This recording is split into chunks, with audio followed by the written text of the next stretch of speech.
మీ బంగారం తాకట్టులో ఉందా? విడిపించుకోలేక ఇబ్బందులు పడుతున్నారా? అయితే మీ బంగారాన్ని వెంటనే విడిపించి కొంటాం. గణేష్ గోల్డ్. మీరు సంప్రదించాల్సిన ఫోన్ నంబర్లు 9160-266-916, 8712619507. హలో నమస్తే, వెల్కమ్ టు అవర్ ఛానల్. నేను విజయ. మనతో పాటు స్టూడియోలో ఉన్నారు గిరిజన మూలిక వైద్యులు రమేష్ బాబు గారు. సార్ని అడిగి మరిన్ని విషయాలు తెలుసుకుందాం. ప్రేక్షకులందరికీ నమస్కారం అండి. నా పేరు రమేష్ బాబు. మాది చెంచు గిరిజన వనమూలిక వైద్యం. వంశపార్యంగా మా పూర్వీకుల నుంచి చేస్తున్న వైద్యం. మాది నల్లమల్ల గిరిజన ప్రాంతం అండి. పూర్వం వనమూలికలతో, మన ప్రకృతిలో దొరికేటటువంటి మూలికలతో ఎన్నో తరాలుగా ప్రకృతిని ఆధారంగా చేసుకొని ఈ యొక్క వైద్యం చేయడం జరుగుతుంది. ఈ తరంలో ఈ వైద్యాన్ని మేము కొనసాగించడం జరుగుతుంది.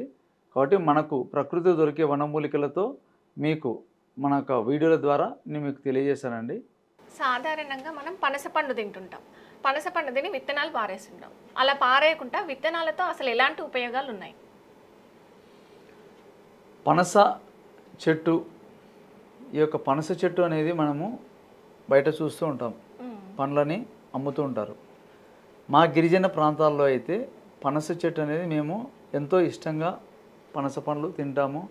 పనస పండ్లతో రకరకాల వంటలు కూడా చేసుకుంటాము. పనస కాయలు అంటే మనకు పనస కట్ చేసినాక పైన ఉంటుంది కదా తోలు, వాటితో కూడా లేత పనసకాయలు తెచ్చుకొని వాటిని కూరలా కూడా చేసుకుంటాం అన్నమాట. ఇట్లా మనకు ఈ యొక్క పనస చెట్టు అనేది దాంట్లో వేస్ట్ అయ్యేదంటూ ఏముండదు. పనస లేత పనస కాయలు ఉపయోగపడతాయి, పనస విత్తనాలు ఉపయోగపడతాయి, పనస పండు కూడా తింటాము. కాబట్టి ఈ పనసతో మనము ఎన్ని రకాలుగా ఉపయోగించుకోవచ్చు, అవి ఏ విధంగా ఉపయోగపడతాయి, ఏ యొక్క సమస్యలకు మనం దాన్ని ఇంట్లో గృహ వైద్యంలాగా మనం చేసుకోవచ్చు, హెల్త్కి సంబంధించింది చెప్తాను. ఇట్లా విత్తనాలు ఉంటాయి. ఈ యొక్క పనస చెట్టు విత్తనాలు మనకు పనస పండు తింటాం కదా, తిన్నాక విత్తనాలు వస్తాయి. ఈ పనస విత్తనాలను మనం ఏం చేయాలంటే ఉడకబెట్టుకోవాలి. ఉడకబెట్టుకొని మనము కూరలాగా చేసుకోవచ్చు. లేదు అంటే కూడా మనకు కొంతమంది మామూలుగా వేరుశెనక్కాయలు, శనగలు ఎట్లయితే వేయించుకొని తింటుంటారు, అట్లనే ఈ పనస విత్తనాలు గింజలు ఉంటాయి కదా, పనస గింజలు, ఈ పనస గింజల్ని కాల్చుకోవచ్చు. మనం ఒక బౌల్లో వేసి చిన్న మంట మీద బాగా నల్లగా మాడిపెట్టు చేసుకుంటే దీంట్లో అధికమైనటువంటి బలం ఉంటుంది ఈ పనస గింజలలో. కాబట్టి మనం ఏ విధంగా అయినా కానీ మనము ఒక ఫుడ్ లాగా తీసుకోవడానికి ఉడకబెట్టుకుంటామా, లేదంటే కాల్చుకొని తింటామా, లేదు అంటే దీనిని మెత్తగా మనము రుబ్బుకొని కూడా మనము ఏదైనా చుట్టల్లాగా కూడా మనం చేసుకోవచ్చు మామూలుగా అట్లా కూడా. కాబట్టి పనస చెట్టులో మనకు శరీరానికి కావాల్సినటువంటి జీర్ణశక్తిని బాగా డెవలప్మెంట్ చేస్తుంది. దీంట్లో అనేక రకాలైనటువంటి పోషకాలు ఉంటాయి దీంట్లో. కాబట్టి జీర్ణశక్తి, ఫ్రీ మోషన్ రాకపోవడము, మనకు కడుపులో వికారంగా ఉండడము, తర్వాత కడుపు నొప్పి, ఇట్లా జీర్ణ సంబంధం అంటే ఫ్రీ మోషన్కి చాలా డెవలప్మెంట్ చేస్తుంది. ఇంకోటి ఏమంటే శరీరంలో ఎముకలకు పనిచేస్తుంది, ఎముకలకు బలాన్ని ఇస్తుంది శరీరంలో. తర్వాత శరీరంలో మనకు కావాల్సినటువంటి బలహీనతల్ని నివారించి శరీరానికి మంచి బలాన్ని ఇస్తుంది. ఒక 1/2 కిలో మనం మాంసంలో తింటే ఎంత బలం ఉంటుందో 100 గ్రాములు పనస గింజలలో అంత బలం ఉంటుంది. అనేకమైనటువంటి ప్రోటీన్స్ దానికి ఉంటుంది ఆ యొక్క విత్తనాలలో. కాబట్టి మనము రెగ్యులర్గా పనస పండు ఎప్పుడైనా తెచ్చుకున్నప్పుడు ఆ పనస పండు తిని విత్తనాలను పాడేయకుండా ఆ విత్తనాలను కూడా మనం ఈ విధంగా ఉడకబెట్టుకొని తినచ్చు. ఉడకబెట్టుకొని బాగా నీట్గా ఒక కర్రీలాగా చేసుకొని రొట్టెలో తినచ్చు, అన్నంలో తినచ్చు, లేదంటే కాల్చుకొని తినచ్చు. ఏదైనా కానీ మనకు ఈ పనస గింజలలో అనేక రకమైనటువంటి ఎముకలకు పనిచేస్తుంది, శరీరానికి మనకు బలాన్ని ఇస్తుంది. ఇంకోటి ఏమంటే శరీరంలో ఎముకలకు పనిచేస్తుంది, రోగ నిరోధక శక్తి కూడా పనిచేస్తుంది, మనిషికి ఫేస్లో గ్లో ఉంటుంది, రక్తశుద్ధిని చేస్తుంది, గుండె కూడా పనిచేస్తుంది. కాబట్టి సర్వరోగ నివారణగా పనస గింజలు మనకు పనిచేస్తాయి. కాబట్టి ఎప్పుడన్నా మనం తింటుంటాం, బయట కనపడుతుంటాయి. కాబట్టి మనకు ఒకవేళ పనస గింజలు ఇట్లా దండికి కావాలంటే కూడా ఆ పనస పండు కట్ చేసే వాళ్ళ దగ్గర కూడా విత్తనాలు ఉంటే తెచ్చుకొని కూడా చేసుకోవచ్చు. లేదంటే పనస పండు తెచ్చుకుంటే పనస పండుతో కూడా మనము ఈ విధంగా చేసుకొని కూడా మనం తినచ్చు. కాబట్టి పనస చెట్టు అనేది ప్రకృతిలో మనకు అడవి ప్రాంతాలలో ఎక్కువగా దొరుకుతుంటాయి.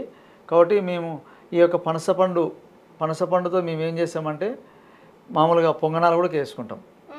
పనసపండు బాగా మాగిన పనసపండు ఉంటుంది కదా, పనసపండు ఏం చేస్తామంటే బాగా నీట్గా రుబ్బుకొని ఆ పనసపండు గుజ్జులాగా రుబ్బుడు గుండులో మనము దోశలో ఎట్లయితే మనం రుబ్బుకుంటామో అట్లా రుబ్బినట్టుగా దాన్ని కూడా బాగా మెత్తగా పేస్ట్ లాగా రుబ్బుకొని మనకు ఎట్లయితే మనం పొంగనాలకు ఎట్లా మనం వేసుకుంటాం పిండి తయారు చేసుకుంటాం కదా, ఆ పిండిలో ఇది కూడా వేసేసుకొని కూడా పొంగనాల్లా కూడా వేసుకోవచ్చు, దోశలాగా వేసుకోవచ్చు. మనం ఎలాగైనా కానీ అంటే మనకు తినడానికి రుచిగా, ఇంట్లో పిల్లలు ఇట్లా డైరెక్ట్ తినాలంటే వాళ్ళు ఇష్టపడని పిల్లలకు ఇట్లా పొంగనాల టైప్లో వేసిస్తే కూడా తింటారు. కాబట్టి మనకు ఏదైనా కానీ ఈ యొక్క ప్రకృతిలో దొరికేటటువంటి అన్ని రకాల పండ్లు, ప్రకృతిలో దొరికేటటువంటి ఆకులు మనకు వీటి అన్నీ మనం ఉపయోగించుకోవాలి. ఏదైనా కానీ వేస్ట్ అవుతుంది కదా అని మనం వాటిని పాడేయకూడదు. కాబట్టి ప్రతిదీ మనకు ఉపయోగపడేదే. కాబట్టి పనస గింజలలో అధికమైనటువంటి బలం ఉంటుంది. పిల్లలకు చాలామంది వీక్ అయిపోతుంటారు, వాళ్ళకు ఈ పనస గింజలు తెచ్చి కూడా ఉడకబెట్టి మనం తినిపించచ్చు.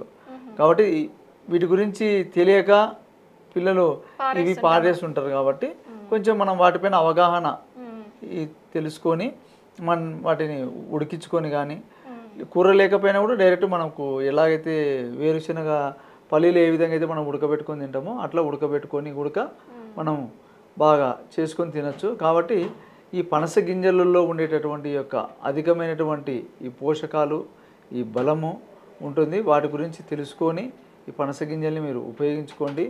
ఎందుకంటే మనకు ప్రకృతిలో దొరికేటటువంటి అన్ని పండ్లు మనకు శరీరానికి ఏ సీజన్లో ఆ యొక్క వాతావరణంలో వచ్చేటటువంటి మార్పులకు ఇవి మనకు వాటిని నివారించి ఎలాంటి జబ్బులు రాకుండా అరికడతాయి. కాబట్టి మనకు పూర్వీకులు పెద్దలు ఏ పండులో ఏముంటుంది ఏమనేది వాళ్ళు కనిపెట్టి ఈ సీజన్లో ఇవి తినాలనేది మనకు ఒక సిస్టమేటిక్గా పద్ధతిగా చెప్పినారు. ఈ టైంలో ఇవి తినాలంటే ఆ టైంలో తినడం వల్ల వాటిని అరికట్టేటటువంటి ఆ రోగాలు రాకుండా అరికట్టే శక్తి ఉంటుందని తెలియజేసినారు పెద్దలు. కాబట్టి ఈ విధంగా పనస గింజల్ని మనం తెచ్చుకొని ఈ విధంగా చేసుకుంటే సర్వరోగ నివారణ కూడా పనస గింజలు మనకు పనిచేస్తాయి.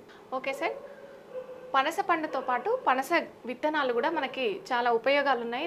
దీంట్లో చాలా పోషకాలు ఉన్నాయి. దీన్ని కర్రీ రూపంలో కానీ ఉడకబెట్టి కానీ వేయించి కానీ తీసుకుంటే మనకు చాలా ఉపయోగపడుతుందని చెప్తున్నారు రమేష్ బాబు గారు.